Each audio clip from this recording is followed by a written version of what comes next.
राहुल गांधी तो अपना इटली में मौज मारे, 2 दिन यहाँ रहे, बाकी के दिन इटली काटे। नायब सिंह सैनी बढ़िया आदमी, बढ़िया काम कर रहे हैं। कह रहे हैं किसानों की जमीन बचाने की बात कर रहे हैं हुड्डा। कर रहे हैं, कोई नहीं, कहीं नहीं जा रही जमीन, कहीं ना यार, झूठ के पलंदा, कहीं नहीं जा रही जमीन। तनख्वाह भी न पूर्ति। कर्नाटक में जाके देखो, कांग्रेस सरकार है, सरकारी मुलाजिम को तनख्वाह भी नहीं मिल रही। फिर 8 तारीख को क्या लग रहा है? 8 तारीख को कहा जीतेंगे, यहाँ तो जीतेंगे। हाँ, कमल खिलेगा। 8 तारीख को क्या लग रहा है? कमल खिलेगा, कमल खिलेगा। 8 बच्चे लगे हमारे गांव पे, एक पैसा नहीं लगे। राहुल गांधी तो अपना इटली में मौज मारे, 2 दिन यहाँ रहे, बाकी के दिन इटली काटे। और उसमें उसे क्या पता गरीबन की, वो गरीब है क्या? वो तो खुद ही गरीब ना है। और सबसे बड़ी बात तो अपनो देश में जो तोड़ फोड़ कर रहा हो वही ठीक है, उसको बेकार आदमी है। जिस तरीके से वो अयोध्या के सांसद को बुला रहे हैं तू तड़ाक करके, उस पर क्या कहें? कौन बुला रहे हैं? राहुल गांधी। राहुल गांधी बुला रहे हैं, बढ़िया बात है ना उनकी। उनने जो अयोध्या का सांसद है उसको बढ़िया बोली है। एक तो इतनी पवित्र भूमि है, वो राम की भूमि है। और वो एक अब कह ले या कुछ भी कह ले, वो तो वह पार्टी थे ना, वो जैसा होगा ऐसा कोशिश कर रहे थे। और क्या कर रहे हैं? हमारा देश गड्ढे में गए हो। हमारा देश हिंदू का देश है, हमारा कोई ऐसा देश थोड़ा ही है। कभी सुने हैं तुमने उनके भाषण? जातियों को लेकर बात करते हैं ना कि दलितों के साथ है, इनके साथ है। आज दलितन की तो मैं भी कह दूंगा, मेरी भी मौज आ जाए घर में, मेरे भी सबरे देशन में पैसा हो, मैं भी कह सकूं ना। यह बात है तो पैसा का ये बुरा थोड़ी लगे, राज करने का ये बुरा लगे। 70 साल राज कर लिए थोड़ा है। अब 10 साल में ही उनकी आंख, 10 साल में जो शासन बदलो है उससे ही उनके तिलबिलाट लग गए। राहुल गांधी है तो यही ना पता अपने घर में कैसे चूल्हो चाकी कैसे चले, गरीबन की बात पता होगा?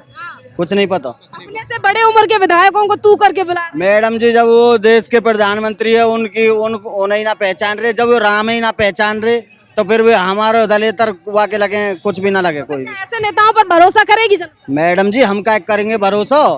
हम ना करें काय पे भरोसा, हम तो करें अपने राम मानने वाले पे। तो ओबीसी बहुत करते हैं। ओबीसी होएगा वो रिश्तेदार, हम का कोई जो थोड़ी कह रहे हैं। ओबीसी वाको रिश्तेदार होएगा, हम वाके रिश्तेदार थोड़े हैं, हम तो अपने के हैं। जो राम राज राखेगा वाके हैं हम तो। जो सबरे ओबीसी नहीं, ओबीसी जो जात है, जो निचली जात है, उसके बारे में राहुल गांधी बात करते हैं ना कि हम ओबीसी के लिए काम करेंगे, हम इनके लिए काम करेंगे। पर उनके ही जो नेता हैं उनके लिए इस तरीके का अभद्र शब्द इस्तेमाल करना। मैडम जी, नेता काम है बहकानो। वो कैसे बहकाएगा? ऐसे ही तो बहकेंगे। सबे दे दिए 2-2 लाख रुपया, 8-8 लाख रुपया। अब चले जा ना, बिहार में चले जा, और जहाँ ते जीते वहाँ जाके दिखा दो ना। वो भाई गरीब आदमी है, अनपढ़ आदमी है, बहकाने में कितनी देर लगे? दे दिए सबे 2-2 लाख, वोट ले लिए। अब गया हो क्या वो कहीं कोई काम करे हैं उसने? में जो है वो किसानों का मुद्दा काफी ज्यादा प्रचलित रहा है, और अब कांग्रेस के नेता जो है वो बड़े बातें कर रहे हैं। जी सुनो, किसान है ये सब, बाकी के जो बड़े ठेकेदार हो ना, वो तो अपने कमीशन वाले आदमी है। वे सब उनके सबके बड़े बड़े काम है, जो सिंधु बॉर्डर पे और बाघा बॉर्डर पे और वहाँ दुनिया भर में बैठे हैं, ये वो बेकार आदमी है। किसान आदमी अपने काम में करेगा। हम पे 2 बीघे खेत है, हम तो वहाँ बैठे रहेंगे सिंधु बॉर्डर पे, जिन पे अथा पैसा मैडम जी, वही तो खर्च करेंगे, वही तो एक साल बैठ सके लंगर पे। हम कैसे बैठ जाएंगे? मजदूर आदमी बैठ जाएगा क्या? इसी मुद्दे को उठा रही है ना कि बीजेपी ना उठा रही है मुद्दे, ये कोई मुद्दे थो रही हैं? बेकार की बात है, वो तो बेकार है जी, बिल्कुल। हरियाणा का जाट हो, किसान हो या आम व्यक्ति हो, किस पर भरोसा हो रहा है? मैडम जी, हमें तो बीजेपी पे ही भरोसा। नायब सिंह सैनी पर क्या कहेंगे? नायब सिंह सैनी बढ़िया आदमी, बढ़िया काम कर रहे हैं भाई, बढ़िया काम कर रहे हैं, सबके लिए काम कर रहे हैं। वो भी तो नीची से, वो भी तो कोई हाई प्रोफाइल कास्ट हो रही है। और वो हमारे घर आके कोई रोटी बना जाए, राशन मिल रहा, पानी मिल रहा, ड्यूटी जो काबिलियत है वह ड्यूटी मिल रही है। नायब सैनी कहा करेगा हमें? भाई जिसको काबिलियत है वही तो काम करेगा। फिर नायब सैनी क्या हमारे घर काम कर रहे हैं? गवर्नमेंट के जो काम है अपने काम कर रहे हैं, सब काम कर रहे हैं। सबसे बड़ी बात है हमारा धर्म सुरक्षित रहना चाहिए, ऐसी की तैसी समझा सगरी बात। बस सब कुछ सुरक्षित है। सब कुछ सुरक्षित है, सब अपने खा रहे हैं, कमा रहे हैं, कोई किसी के ऊपर निर्भर ना है। सबके 2 हाथ हैं, 2 पाँव हैं, सब करके खा रहे हैं। सबसे बड़ा मुद्दा है जो है अपने धर्म को, ठीक है? हमारा देश है हिंदू राष्ट्र है, हिंदू राष्ट्र ही रहना चाहिए। देश ले दी रेड यार, हुड्डा ने ले दी। गुड़गांव 1-1 लाख में अखबार कर ली वहाँ जमीन, गुड़गांव में, वो भी तो हरियाणा में ही हो। कह रहे हैं किसानों की जमीन बचाने की बात कर रहे हैं हुड्डा। कौन कर रहे हैं, कोई नहीं, कहीं नहीं जा रही जमीन, कहीं नहीं जा रही, झूठ के पलंदा, झूठ के पलंदा, कहीं नहीं जा रही जमीन। जमीन है, कोई रोक लेगा जब हम अपनी बेच रहे हैं तो कोई रोक लेगा क्या, कोई ले लेगा जबरदस्ती। कांग्रेस ने तो ये ले लिए 5-5 लाख में पहले ही बेच दिए, अब बिक रहे हैं हमारे ही 5-5 करोड़ के, 10-10 करोड़ के। क्या कोई हमें फेरबदल कर सके? कहने बारे बुतेरे डोले हैं यहाँ तो बेकार की आदमी भी मिल जाएंगे और बढ़िया भी मिलेंगे, हर एक तरीका का आदमी मिलेगा। इनके तो घर नाज बोरी सब चीज घेर दे टकाटक और तनख्वाह। 6,000 रुपया पेंशन कहाँ से दे देगी कांग्रेस, कहाँ से दे देगी राहुल, कहाँ से दे देगा 6,000 रुपया पेंशन? तनख्वाह भी न पूर्ति है। कर्नाटक में जाके देखो, कांग्रेस सरकार है, सरकारी मुलाजिम को तनख्वाह भी नहीं मिल रही। पर आज वही गारंटियां तो वो हरियाणा में दे रहे हैं। कोई गारंटी नहीं है, झूठ के पुलंदा, झूठ के पुलंदा। जेल जाने वाला है हुड्डा साहब, जेल जाएगा। क्यों जाने वाला है? क्यों जाएगा? जमीन के घोटाले में जाएगा। गुड़गांव और मानेसर करे उसने घोटाला 1.5 लाख में। पर आज वही हुड्डा जो है बदलाव की बात कर रहे हैं। कुछ भी नहीं, झूठ के पुलंदा, झूठ के पुलंदा, और कोई नहीं है। मैं बताऊं कर लो मैडम जी, जहाँ पे हुड्डा के राज में जहाँ पे अंगूठा लगानो ना आवे वो तो उन्हें तो मिले ड्यूटी, जो पढ़ो लिखो वो अपना धूर खा रहा हो।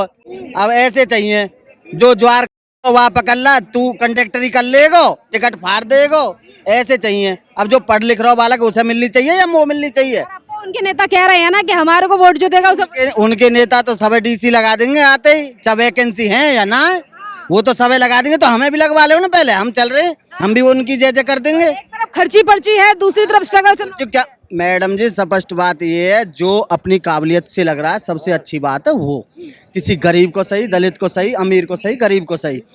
अब एक आदमी पे अपना नाम लिखना आ रहा है और वो डीसी की वहाँ पे बैठा दिया कुर्सी पे, क्या ये कर लेगा? वो वाले काम चाहिए। वो तो वाते तो छुटकारा हो 10 साल थे, जब से मोदी आया हो अपना जो काबिलियत है वो आदमी लग रहा हो बस। 8 तारीख को क्या लग रहा है इस बार? 8 तारीख को का जीतेंगे, यहाँ तो जीतेंगे।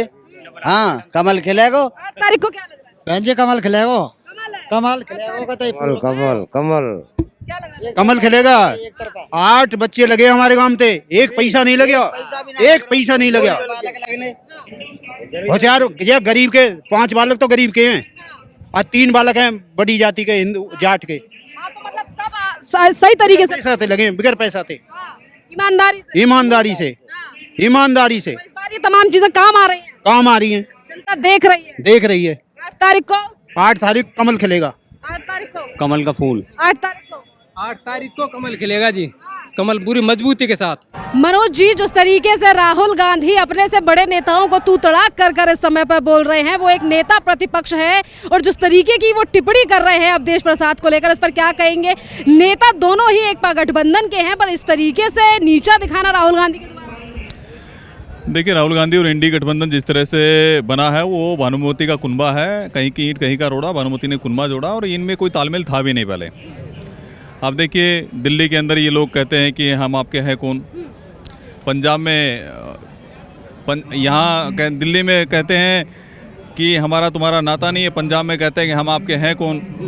उसी तरह से हरियाणा में जब जाते हैं तो कहते हैं कि फिर कहते हैं हम आपके हैं कौन। जब राहुल गांधी वायनाड के अंदर चुनाव लड़ने जाते हैं तो सीपीआई अपना कैंडिडेट उतारता है। जब बंगाल के अंदर ये जाते हैं तो ये लोग एक दूसरे के धुर विरोधी होकर के चुनाव लड़ते हैं। तो कहाँ से ये गठबंधन है? मुझे तो नहीं लगता है कोई गठबंधन है, लेकिन इतना ज़रूर है कि राहुल गांधी जी और जो गठबंधन के जितने भी साथी हैं ये केवल भानुमति का कुनबा है। और जिस तरह से आपने देखा कि लगातार ना तो विचारधारा के स्तर पे लोग मिल पाए हैं, ना इनका कोई कॉमन एजेंडा बन पाया है, उसी का नतीजा है कि लगातार इनके नेता की एक दूसरे को टिप्पणी करते हैं, एक दूसरे पर आरोप लगाते हैं। किस तरह से मध्य प्रदेश का चुनाव हुआ तो इन्हीं के नेता ने कहा, कमलनाथ जी ने कहा कि ये अखिलेश कौन है, फिर अखिलेश जी ने कहा कि ये चिरकुट है।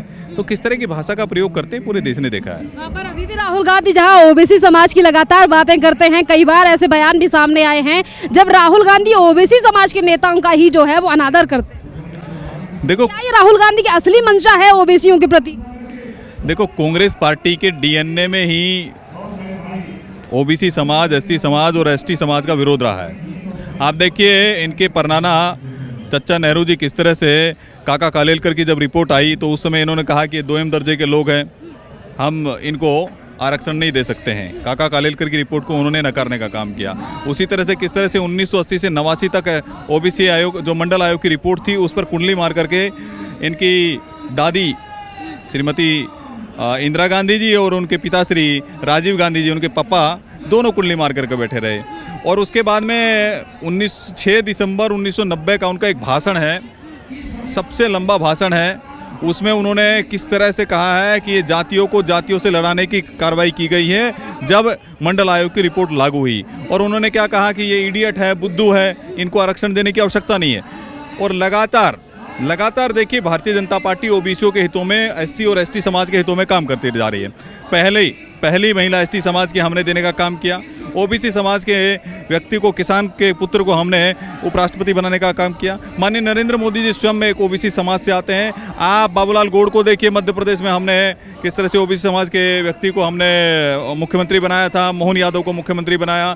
नायब सिंह सैनी जी खुद ओबीसी समाज से हैं। तो भारतीय जनता पार्टी लगातार ओबीसी समाज, एससी और एसटी समाज का सम्मान करती रही है, लेकिन ये केवल कोरी राजनीति करते हैं। मैं तो पूछता हूँ राहुल गांधी जी से, एक सवाल है, राहुल गांधी जी ये जरा बताइए, आप ओबीसी करते हैं, एससी एसटी करते हैं, एसटी एसटी का राग लापते हैं, जरा बताइए हरियाणा के अंदर कौन सी जाति का आपका मुख्यमंत्री होने वाला है? क्या आपका ओबीसी मुख्यमंत्री होने वाला है, क्या एससी मुख्यमंत्री होने वाला है, या एसटी मुख्यमंत्री देने वाले हैं? तो राहुल गांधी से मेरा सवाल है, लेकिन आप देखिएगा राहुल गांधी के मुँह में दही जम जाएगा।